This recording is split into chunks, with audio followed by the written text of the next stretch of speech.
चित्तौड़ का 12 वर्षीय शूरवीर। ये कहानी है चित्तौड़गढ़ के ऐसे वीर योद्धा की जिसने महज 12 साल की उम्र में मुगल शासक खिलजी की विशाल सेना को धूल चटा दी थी। रावल समर सिंह के बाद उनका पुत्र रत्न सिंह चित्तौड़ की राजगद्दी पर बैठा। रत्न सिंह की रानी पद्मावती अपूर्व और सुंदर थी। उसकी सुंदरता की ख्याति दूर दूर तक फैली थी। उसकी सुंदरता के बारे में सुनकर दिल्ली का तत्कालीन बादशाह अलाउद्दीन खिलजी पद्मिनी को पाने के लिए लालायित हो उठा। उसने रानी को पाने हेतु चित्तौड़गढ़ दुर्ग पर एक विशाल सेना के साथ चढ़ाई कर दी।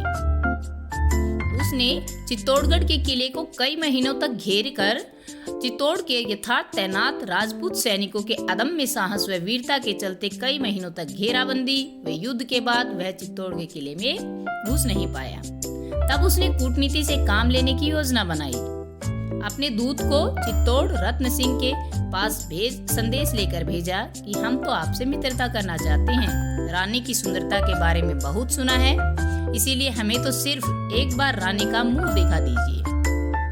हम घेरा उठाकर दिल्ली लौट जाएंगे। संदेश सुनकर रत्न सिंह आग बबूला हो उठे, पर रानी पद्मावती ने इस अवसर पर दूरदर्शिता का परिचय देते हुए अपने पति रत्न सिंह को समझाया कि मेरे कारण व्यर्थ ही चित्तौड़ के सैनिकों का रक्त बहाना बुद्धिमानी नहीं है। रानी को पूरे मेवाड़ की चिंता थी। वह नहीं चाहती थी कि उसके चलते पूरा मेवाड़ राज्य तबाह हो जाए, प्रजा को भारी दुख उठाना पड़े। इसलिए मेवाड़ की सेना अलाउद्दीन की विशाल सेना के आगे बहुत छोटी थी। उसने बीच का रास्ता निकालते हुए कहा कि अलाउद्दीन चाहे तो रानी का मुख आईने में देख सकता है। अलाउद्दीन भी समझ रहा था कि राजपूत वीरों को हराना बहुत कठिन काम है और बिना जीत के घेरा उठाने से उसकी सेना का मनोबल टूट सकता है, साथ ही उसकी बदनामी भी होगी। इसलिए उसने यह प्रस्ताव स्वीकार कर लिया। चित्तौड़ के किले में अलाउद्दीन का स्वागत रत्न सिंह ने अतिथि की तरह किया।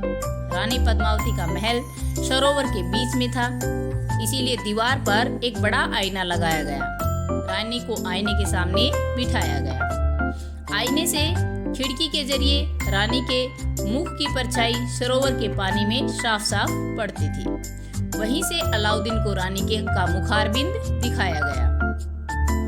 सरोवर के पानी में रानी के मुख की परछाई से उसका सौंदर्य देखकर अलाउद्दीन चकित रह गया।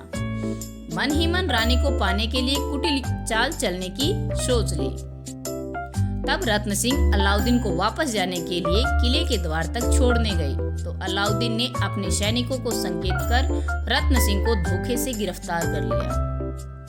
रत्न सिंह को कैद करने के बाद अलाउद्दीन ने प्रस्ताव रखा कि रानी को उसे सौंपने के बाद वह रत्न सिंह को कैद से मुक्त करेगा। रानी ने भी कूटनीति का जवाब कूटनीति से ही देने का निश्चय किया। उसने अलाउद्दीन को संदेश भेजा कि मैं मेवाड़ की महारानी अपनी 700 दासियों के साथ आपके सन्मुख उपस्थित होने से पूर्व अपने पति के दर्शन करना चाहूंगी। यदि आपको मेरी यह शर्त स्वीकार है तो मुझे सूचित करें। रानी का ऐसा संदेश पाकर कामुक अलाउद्दीन खुशी का ठिकाना न रहा।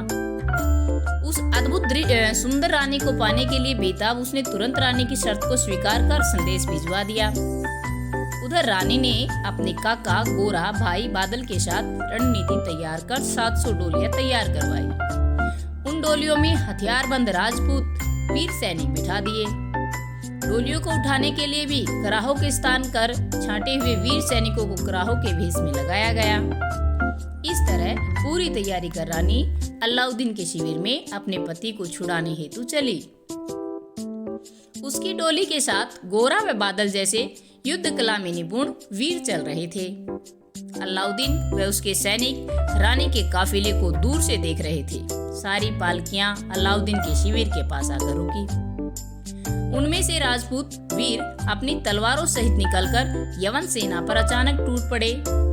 इस तरह अचानक हमले से अलाउद्दीन की सेना हक्की बक्की रह गई। गोरा बादल ने तत्परता से रत्न सिंह को अलाउद्दीन की जेल से मुक्त कर सकुशल चित्तौड़गढ़ दुर्ग में पहुंच गए। इस हारे हुए अलाउद्दीन बहुत लज्जित हुए जब चित्तौड़ विजय करने की ठान ली, आखिर उसने 6 माह से ज्यादा चले घेरे व युद्ध के कारण किले में खाद्य सामग्री का अभाव हो गया था। तब राजपूत सैनिकों ने केसरिया बाना पहनकर जौहर व शाका करने का निश्चय किया। जौहर के लिए गोमुख के उत्तर वाले मैदान में एक विशाल चिता का निर्माण किया गया। रानी पद्मावती के नेतृत्व में 16,000 राजपूत रमणियों ने गोमुख में स्नान कर अपने संबंधियों का अंतिम प्रणाम किया और जौहर चिता में प्रवेश किया। थोड़ी ही देर में देव दुर्लभ सौंदर्य अग्नि की लपेटों में स्वाहा होकर कीर्ति कुंदन बन गया। जौहर की ज्वाला की लपटों को देखकर अलाउद्दीन खिलजी भी हस्तपार्व हो गया। महाराणा रत्न सिंह के नेतृत्व में केसरिया बाना धारण कर 30,000 राजपूत सैनिक किले के द्वार खोल भूखे सिंहों की भांति खिलजी की सेना पर टूट पड़े। भयंकर युद्ध हुआ। गोरा और उसके भतीजे बादल ने अद्भुत पराक्रम दिखाया। बादल की आयु उस वक्त सिर्फ 12 वर्ष की थी। उसकी वीरता का एक गीतकार ने इस प्रकार वर्णन किया है। बादल 12 वर्ष रो, लड़ियां लाखा साथ, सारी दुनिया पेखियो वो खंडावे हाथ। इस प्रकार 6 माह 7 दिन के खूनी संघर्ष के बाद 18 अप्रैल 1303 को विजय के बाद असीम उत्सुकता के साथ खिलजी ने चित्तौड़ के दुर्ग में प्रवेश किया। एक भी पुरुष, स्त्री, बालक जीवित नहीं मिला। तो ये बता सकते हैं कि आखिर विजय किसकी हुई और उसकी अधीनता स्वीकार की। उसके स्वागत के लिए बची तो सिर्फ जौहर की ज्वलित ज्वाला और क्षत विक्षत लाशें, उन पर मंडराते गीद और कौवे। जब अलाउद्दीन को पद्मिनी नहीं मिली तो चित्तौड़ के अष्टधातु गेट को उखाड़कर दिल्ली ले गया। 462 साल बाद भरतपुर के जाट राजा लड़कर वापस आए। 1765 में महाराजा जवाहर सिंह जाट ने अपने पिता महाराजा सूरजमल जाट की मौत का बदला लेने के लिए दिल्ली के शासक नजीबुद्दौला पर आक्रमण कर दिया। उन्हें चित्तौड़ के अपमान गेट के बारे में जानकारी हुई तो वे अष्टधातु का दरवाजा भी उखाड़कर भरतपुर ले आए। यदि जवाहर सिंह जाट का भी पूर्ण गौरव गाथा को आप जानना चाहते हैं तो कमेंट जरूर करें। वीडियो अच्छी लगी तो लाइक करें, चैनल को सब्सक्राइब करें। ऐसे ही वीडियोज आपको मिलती रहेंगी। Thanks for watching. मिलते हैं नेक्स्ट वीडियो में। बाय।